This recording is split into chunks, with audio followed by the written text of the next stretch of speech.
আসসালামু আলাইকুম। লটকা শুটকি দিয়ে পটলের দোলমা দেখে জিভে জল এসে যাচ্ছে। রান্না করে খেলে তো আরও হেভি টেস্ট হবে, স্বাদ ভোলার মতো না, এত সুন্দর এই রান্নাটা। লটকা মাছের শুটকি সবারই পছন্দ। শুটকিটা আমি ছোট ছোট করে কেটে পানিতে গরম করে সিদ্ধ করে ধুয়ে নিব। তারপর ছোট ছোট করে ছাড়িয়ে আমি এটা পেঁয়াজ দিয়ে ভর্তা করে নেব। রসুন পেঁয়াজ দিয়ে ভর্তাটা করে নিয়ে পটলের দোলমাটা আমি রান্না করব। দেখতে থাকুন আমি কিভাবে এই রান্নাটা করতেছি। এইভাবে রান্না করে খাবেন শুটকি। শুটকি খেতে ভীষণ মজা লাগবে, খেয়ে টেস্ট পাবেন।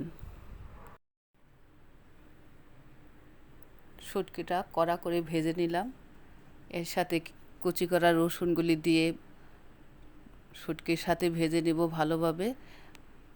সব সময় শুটকির সাথে রসুন একটু বেশি পরিমাণে দিতে হয়।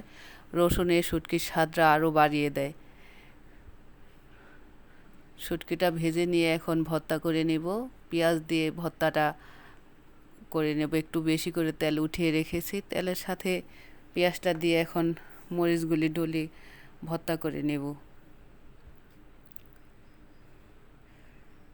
এইভাবে ভর্তা করে নিলে হাতের ডলা ভর্তা দিয়ে গরম গরম ভাত দিয়ে খেতে কিন্তু ভীষণ মজা হয়। আর বউয়ার সাথে বা খিচুড়ির সাথেও খাওয়া যায়। পটলের ভিতরের দানাগুলি বের করে আমি এইভাবে ভর্তাগুলি ভিতরে দিয়ে পুর পুর বানিয়ে ভিতরে দিয়ে এখন ভেজে এটা রান্না করব।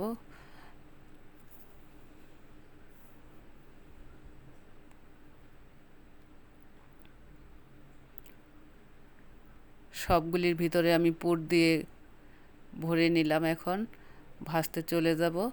ভাজা পটলগুলি আবার মশলার সাথে তেল মশলা দিয়ে আমি রান্না করে নেব। পটলের দোলমা এইভাবে ইলিশ মাছ দিয়ে বা চিংড়ি মাছ দিয়েও রান্না করে খেতে ভালো লাগে। ফ্রাই প্যানে তেল দিয়ে আমি পটলগুলি ভেজে নেব। ঢাকনা দিয়ে ঢেকে সামান্য কিছু লবণ দিয়ে আমি পটলগুলি ভাজবো। এই পটলগুলি ভাজা পটলগুলির মধ্যে মশলা কম ঢুকবে, তার জন্য আমি ভিতরের পুরের মধ্যে একটু বেশি পরিমাণে লবণ দিয়েছি, যাতে লবণটা ভিতরে ভালো মতো টেস্ট হয়, লবণের টেস্টটা ঠিকঠাক থাকে। এই জন্য লবণটা একটু বেশি পরিমাণে দিয়েছি।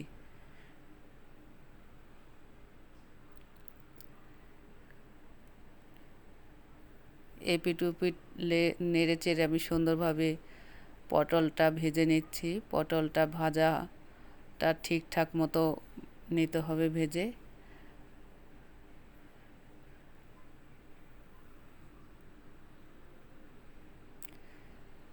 পটলগুলি তুলে আমি এই পাত্রে আবার পটলটা রান্না করব।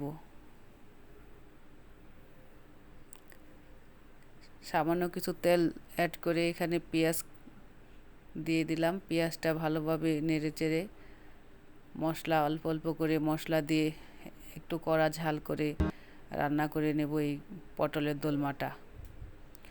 পানি দিয়ে ভালোভাবে কষিয়ে নিতে হবে।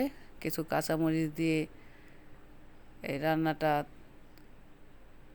লবণ টেস্ট অনুযায়ী মশলাটা কষিয়ে নিয়ে পানি দিয়ে আমি রান্নাটা শুরু করলাম।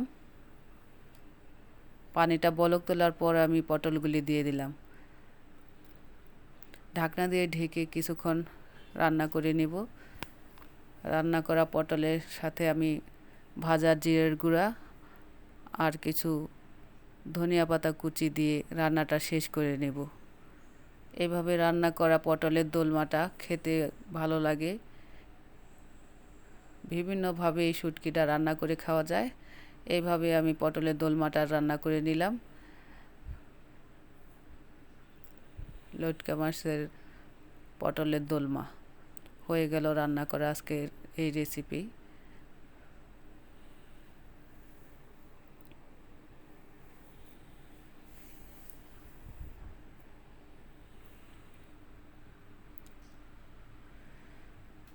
ভেতরটা ঠিকঠাক হলো কি না একটু চেক করে দেখে নিতে পারেন।